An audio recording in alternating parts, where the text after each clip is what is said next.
So అది ఇక తెలంగాణ కూడా మనం చెప్పుకోవాలి. ఇందాకే నేను చూసాను తెలంగాణలో హైదరాబాద్ లో మాధవీలత లీడ్ లో ఉందని వచ్చింది. అదే కొంత ఆశ్చర్యమే.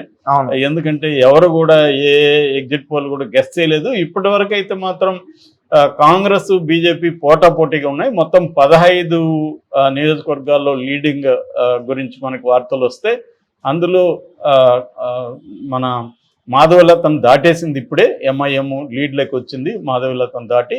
ఇటు కాంగ్రెస్ 7 స్థానాల్లో లీడ్లోకి వచ్చింది. ఇటు బీజేపీ కూడా 7 స్థానాల్లో ఉంది. అంటే క్లియర్ గా బీజేపీ కాంగ్రెస్ మధ్య పోటీ కనబడుతుంది. బీఆర్ఎస్ ఇప్పటి వరకు అయితే బోని చేయలేదు. మామూలుగా దాదాపు వచ్చిన అన్ని ఎగ్జిట్ పోల్స్ కానీ ప్రీ పోల్స్ కానీ బీజేపీకి బీఆర్ఎస్ కి 0 నుంచి మ్యాక్సిమం 2 ఇచ్చాయి. సో ఈవెన్ కేసీఆర్ కూడా ఏమన్నాడంటే మేము ఎగ్జిట్ పోల్స్ ని పట్టించుకోము, ఒకడెవడో మాకు 11 ఇచ్చాడు, 11 వస్తే పొంగిపోయేది లేదు, 1 వస్తే కుంగిపోయేది లేదు అన్నారు. అంటే వాళ్ళు కూడా ప్రిపేర్ అయి ఉన్నాడు. సో రిజల్ట్ కూడా దానికి తగినట్టే ఉంది. యాక్చువల్ గా చాలా మంది ప్రొజెక్ట్ చేసింది బీజేపీ నెంబర్ 1 పొజిషన్ లో ఉంటుంది, కాంగ్రెస్ 2nd పొజిషన్ లో ఉంటుందని. కానీ మనకి ఇక్కడ రిజల్ట్స్ చూసుకున్నప్పుడు ఈక్వల్ గా ఉన్నాయి బీజేపీ కాంగ్రెస్. ఇది కొంత రేవంత్ రెడ్డికి సంతోషకరమైన వార్త అని చెప్పొచ్చు ఈ ట్రెండ్ కానీ ఇట్లాగే కొనసాగితే. ఎందుకంటే రేవంత్ రెడ్డి కాంగ్రెస్ పెర్ఫార్మెన్స్ బాగుంటే ఆయన పదవికి డోకా ఉండదు, ఆయన స్థిరపడిపోతాడు. సో లేదంటే కాంగ్రెస్ బాగా తగ్గిందంటే మాత్రం ఇబ్బంది అవుతుంది. నిజానికి కేసీఆర్ గట్టి ఫైట్ ఇచ్చాడు, లేటుగా మొదలైంది కానీ ట్రై చేస్తాడు ఆయన మ్యాక్సిమం, బట్ అది సరిపోలేదు. బీఆర్ఎస్ ఎంత కోల్పోయిందో ఆ బీఆర్ఎస్ ఓట్ అంతా కూడా బీజేపీకి షిఫ్ట్ అయిపోయింది అనమాట. అవును, అది నేను చాలా వీడియోల్లో కూడా నేను అనాలిసిస్ చేసినప్పుడు చెప్పాను. అదే ఇక్కడ కనబడుతుంది మనకి. సో ఏదేమైనా బీజేపీ ఆశించిన స్థాయిలో అయితే పెర్ఫార్మెన్స్ లేదు ఇప్పటి వరకు చూస్తే. ఈక్వల్ గా ఉంది, బీజేపీ కాంగ్రెస్ ఈక్వల్ గా ఉన్నాయి. సో ఇది బేసిక్ గా ఇటు ఎన్డీఏ ఇండియా కూటమికి సంబంధించి ఇండియా కూటమి స్లోగా పెరుగుతుంది. ఇండియా కూటమి 204కి వచ్చింది, ఎన్డీఏ 279కి వచ్చిందనమాట. అట్లాగే మనకి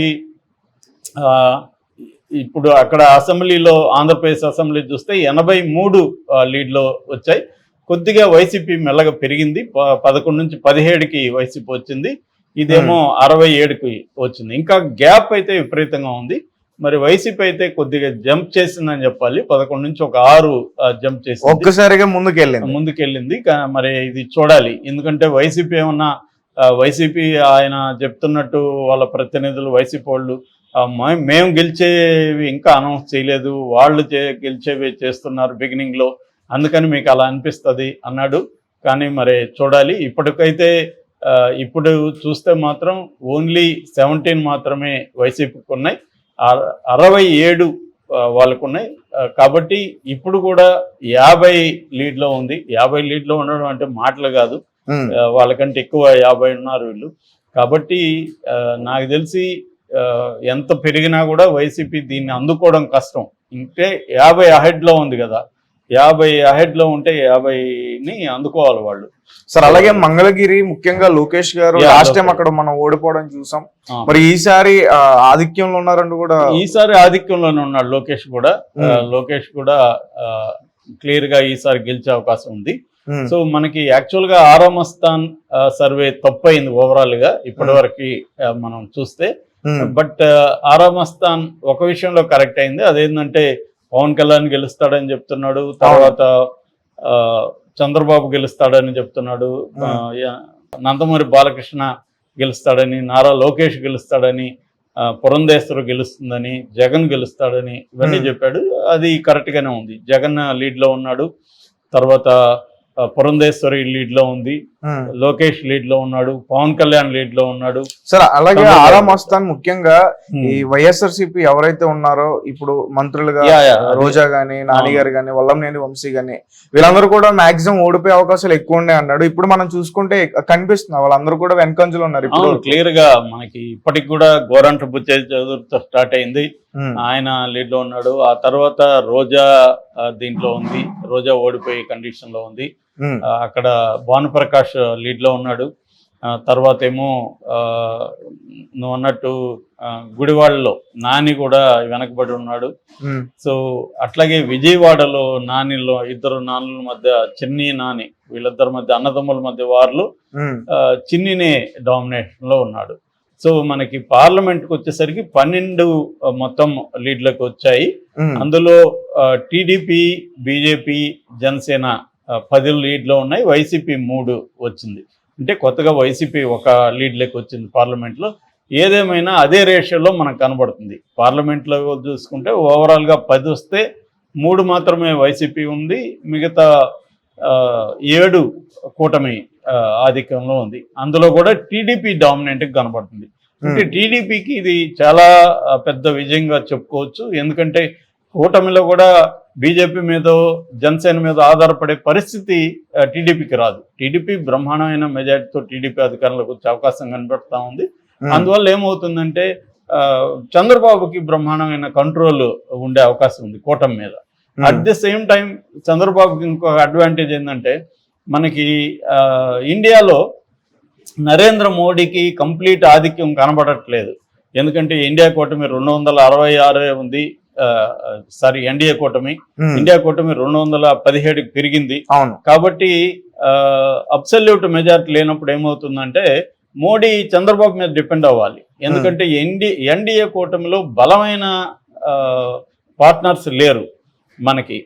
సో అందువల్ల ఎందుకంటే మనకి శివసేన, అజిత్ పవార్ గ్రూపులు కావచ్చు, తర్వాత NCP, Shiv Sena Shinde group, NCP Ajit Pawar group.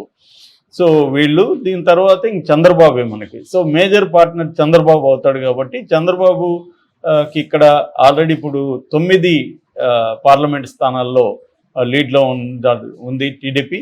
So ఓన్గా టీడీపీకి కానీ ఒక 10 దాటితే ఖచ్చితంగా మోడీ దగ్గర చంద్రబాబు ఇన్ఫ్లుయెన్స్ అక్కడ పెరిగే అవకాశం ఉంది. ఎందుకంటే ఎన్డీఏ కూటమి సపోర్ట్తోనే గవర్నమెంట్ ఫామ్ చేసే పరిస్థితి వస్తే మాత్రం ఖచ్చితంగా మోడీ చంద్రబాబు మీద డిపెండ్ అయ్యే అవకాశం ఉంది. ఆ మేరకు చంద్రబాబుకి అక్కడ ఒక చక్రం తిప్పే అవకాశం ఉంది. ఆల్రెడీ ఏంటంటే మనకి ఎన్డీఏ కన్వీనర్గా కూడా చంద్రబాబును పెడతారేమో అని కూడా అన్నారు. కానీ ఆ స్టేట్ వస్తుందా, అది ఎప్పుడు వస్తుందంటే అసలు ఎన్డీఏ కూటమికి కూడా మెజారిటీ రానప్పుడు అప్పుడు ఇతరుల నుంచి లాక్కోవాలి సీట్లు. అంటే ఇండియా కూటమిలో ఉన్న పార్టీలను కొన్ని లాగాలి, అట్లాగే ఏ కూటమిలో లేని పార్టీలు ఎవరైనా ఉంటే వాళ్ళని లాగాలి. ఇవన్నీ చేయడానికి చంద్రబాబుని పెట్టచ్చు. కానీ ఇప్పటి వరకు చూసుకున్నప్పుడు 266లో ఎన్డీఏ ఉంది.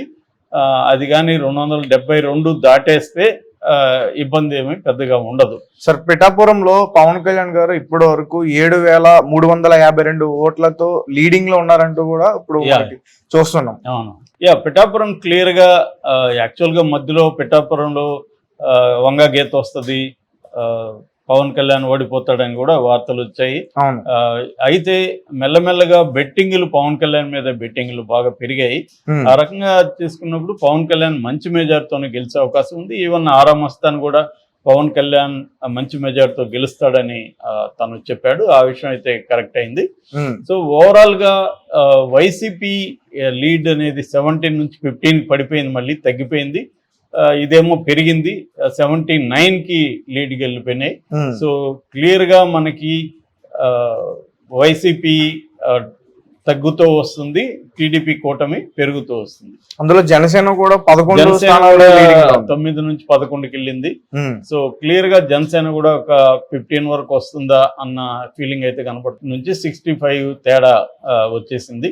సో ఇక్కడ క్లియర్ గా బీజేపీ కంటే కూడా జనసేనకి ఎక్కువ వచ్చేట్టు ఉంది. బీజేపీ 10లో 3 ఉన్నాయి లీడ్ లో, అదే జనసేనకి 21లో 11 ఉన్నాయి. అంటే ఆల్మోస్ట్ 50% కంటే ఎక్కువ ఉంది జనసేనకి. ఈవెన్ పార్లమెంట్ సీట్లో 2 ఒకటి జనసేన ఉంది. బీజేపీ తీసుకుంటే మనకి 1 ఉంది 6లో. అంటే క్లియర్గా అది కూడా పురంధేశ్వరది. క్లియర్గా ఏంటంటే మనకి బీజేపీకి తెలుగుదేశం జనసేన ఓటు ట్రాన్స్ఫర్ అంత అవ్వలేదేమో అన్న ఇది కలుగుతుంది ఇప్పటి వరకు చూస్తే. అవును. అంటే ఇటు జనసేన తెలుగుదేశం ఓటు పరస్పరం ట్రాన్స్ఫర్ అయినట్టుగా మనకి అర్థమవుతుంది. కానీ బీజేపీకి తెలుగుదేశం ఓటు కానీ జనసేన ఓటు కానీ బీజేపీకి పడలేదు. అంటే బీజేపీ వ్యతిరేకత కొంత పనిచేస్తున్నట్టుగా కనబడుతుంది.